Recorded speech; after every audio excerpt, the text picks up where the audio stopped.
वर्षा और शरद ऋतु का वर्णन।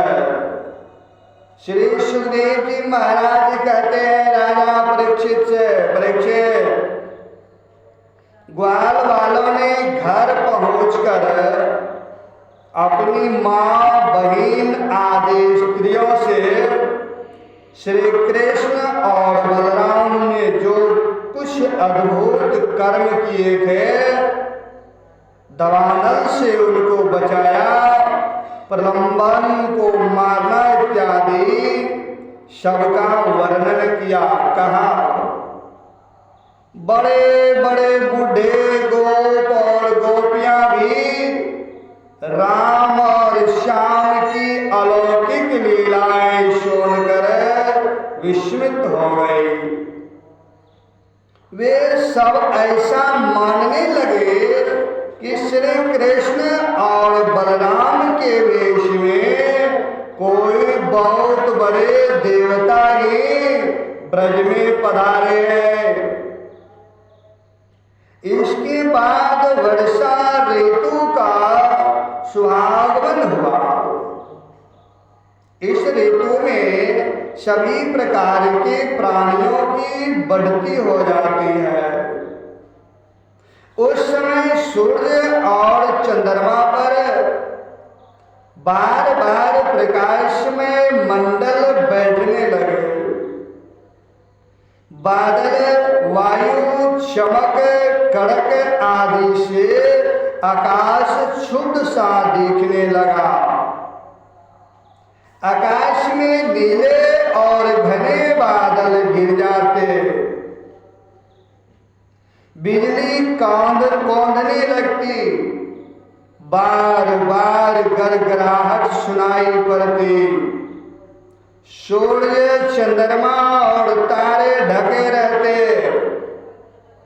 इससे आकाश की ऐसी शोभा होती जैसे ब्रह्म स्वरूप होने पर भी गुणों से ढक जाने पर जीव की होती है। सूर्य ने राजा की तरह पृथ्वी रूप प्रजा से 8 महीने तक जल का कर ग्रहण किया था। अब समय आने पर वे अपनी किरण करों से फिर उसे बांटने लगे। जैसे दयालु पुरुष जब देखते हैं कि प्रजा बहुत पीड़ित हो रही है, दुखी हो रही है, तो वे दया परवश होकर अपने जीवन प्राण तक निछावर कर देते हैं। वैसे ही बिजली की चमक से शोभायमान घनघोर बादल तेज हवा की प्रेरणा से प्राणियों के कल्याण के लिए अपने जीवन स्वरूप जल को बरसाने लगे। जेठ आषाढ़ की गर्मी से पृथ्वी सूख गई थी। अब वर्षा के जल से सींचकर वह फिर हरी भरी हो गई। जैसे सकाम भाव से तपस्या करते समय पहले तो शरीर दुर्बल हो जाता है, परंतु जब उसका फल मिलता है तब हष्ट पुष्ट हो जाता है। वर्षा के सायंकाल में बादलों से घना अंधेरा छा जाने पर ग्रह और तापों का प्रकाश तो नहीं दिखलाई पड़ता, परंतु जुगनू चमकने लगते हैं। जैसे कलयुग में पापी की प्रबलता हो जाने से पाखंड मतों का प्रचार हो जाता है। जैसे कलयुग में पाप की प्रबलता हो जाने से पाखंड मतों का प्रचार हो जाता है और वैदिक संप्रदाय लुप्त हो जाते हैं। जो मेढक पहले चुपचाप सो रहे थे, और वे बादलों की गरज सुनकर टर टर करने लगे। जैसे नित्य नियम से निर्विघ्न होने पर गुरु के आदेशानुसार ब्रह्मचारी लोग वेद पाठ करने लगते हैं। छोटी छोटी नदियां जो जेठ आषाढ़ में बिल्कुल सूखने को आ गई थी, वे अब घुमड़ कर अपने घरों से बाहर बहने लगी। जैसे अजितेंद्रिय पुरुष के शरीर और धन संपत्तियों का कुमार्ग में उपभोग होने लगता है, कुमार्ग में उपयोग होने लगता है, पृथ्वी पर कहीं कहीं हरी हरी घास की हरियाली थी, तो कहीं कहीं वीर बावटियों की लालिमा, और कहीं कहीं बरसाती छत्तों सफेद कुकुरमुत्तों के कारण वह सफेद मालूम देते थे। इस प्रकार उसकी ऐसी शोभा हो रही थी मानो किसी राजा की रंग बिरंगी सेना हो। सब खेत अनाजों से भरे हुए लहलहा रहे थे।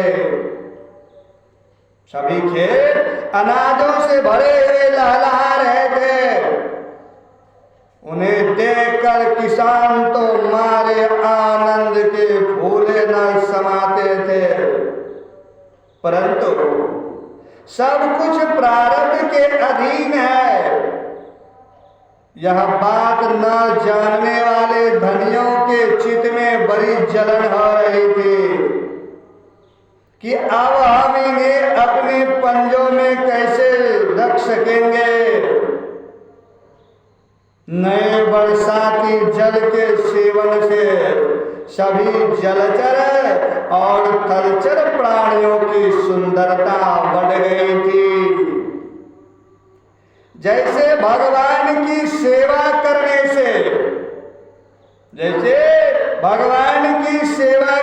से बाहर और भीतर दोनों ही रूप सुधर जाते हैं। वर्षा ऋतु में हवा झोंकों के समुद्र एक तो यो ही उथाल तरंगों से युक्त हो रहा था, और नदियों के संयोग से वह और भी शुद्ध हो उठा।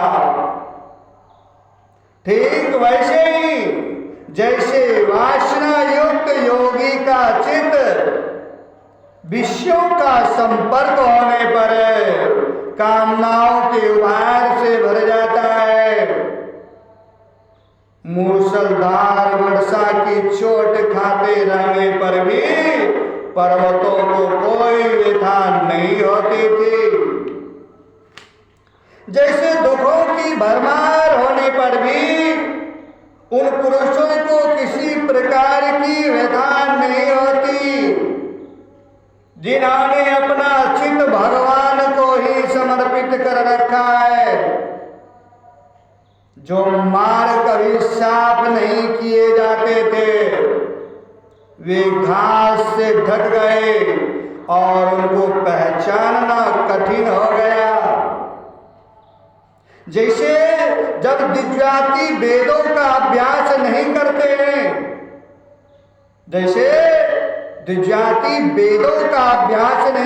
हैं, तो काल क्रम से वे उन्हें भूल जाते हैं। यद्यपि बादल बड़े लोकोपकारी है, फिर भी बिजलियां उनमें अस्थिर नहीं रहती है। ठीक वैसे ही जैसे चपल अनुराग वाली कामनिया स्त्रियां गुणी पुरुषों के पास भी स्थिर भाव से नहीं रहती है। आकाश मेघों के गर्जन तर्जन से भर रहा था। उसमें निर्गुण बिना डोरी के इंद्रधनुष की वैसी शोभा हुई जैसे सत्व रज आदि गुणों के छोर से होने वाले विश्व के बखेरे में निर्गुण ब्रह्म की। यद्यपि चंद्रमा की उज्जवल चांदनी से बादलों का पता चलता था, फिर भी उन बादलों ने ही चंद्रमा को ढककर शोभाहीन भी बना दिया था। ठीक वैसे ही जैसे पुरुष के अभ्यास से आभासित होने वाला अहंकार ही उसे ढककर प्रकाशित नहीं होने देता है। बादलों के स्वागमन से मोड़ों का रोम रोम खिल रहा था। वे अपनी कुहुक और नृत्य के द्वारा आनंद उत्सव मना रहे थे। ठीक वैसे ही जैसे गृहस्थी के जंजाल में फंसे हुए लोग जो अधिकतर तीनों तापों से जलते और घबराते रहते हैं, भगवान के भक्तों के स्वागमन से आनंद मग्न हो जाते हैं। जो वृक्ष जेठ आषाढ़ में सूख गए थे, वे अब अपनी जड़ों से जल पीकर पत्ते फूल तथा डालियों से खूब सज धज गए। जैसे सकाम भाव से तपस्या करने वाले पहले तो दुर्बल हो जाते हैं, परंतु कामना पूरी होने पर मोटे तगड़े हो जाते हैं। परीक्षित तालाबों के तट परीक्षित तालाबों के तट कांटे कीचड़ और जल के बहाव के कारण प्रायः अशांत ही रहते थे, परंतु सारस एक क्षण के लिए भी उन्हें नहीं छोड़ते थे। जैसे अशुद्ध हृदय वाले विषयी पुरुष काम धंधों की झंझट से कभी छुटकारा नहीं पाते हैं, फिर भी घरों में ही रहते हैं, फिर भी घरों में ही पड़े रहते हैं। वर्षा ऋतु में इंद्र की प्रेरणा से मूसलाधार वर्षा होती है। इससे नदियों के बांध और खेतों की मेड़ टूट फूट जाती है। जैसे कलयुग में पाखंडियों के तरह तरह के मिथ्या मतवादों से वैदिक मार्ग की मर्यादा ढीली पड़ जाती है।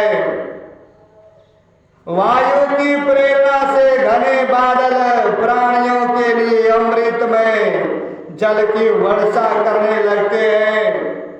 जैसे ब्राह्मणों की प्रेरणा से धनी लोग समय समय पर दान के द्वारा प्रजा की अभिलाषाएं पूर्ण करते हैं। वर्षा ऋतु में वृंदावन इसी प्रकार शोभायमान हो रहे थे और पके हुए खजूर तथा जामुनों से भरा था। उसी वन में विहार करने के लिए श्याम और बलराम ग्वालवाल और गौ के साथ प्रवेश किया। गौएं अपने थनों की भारी भार के कारण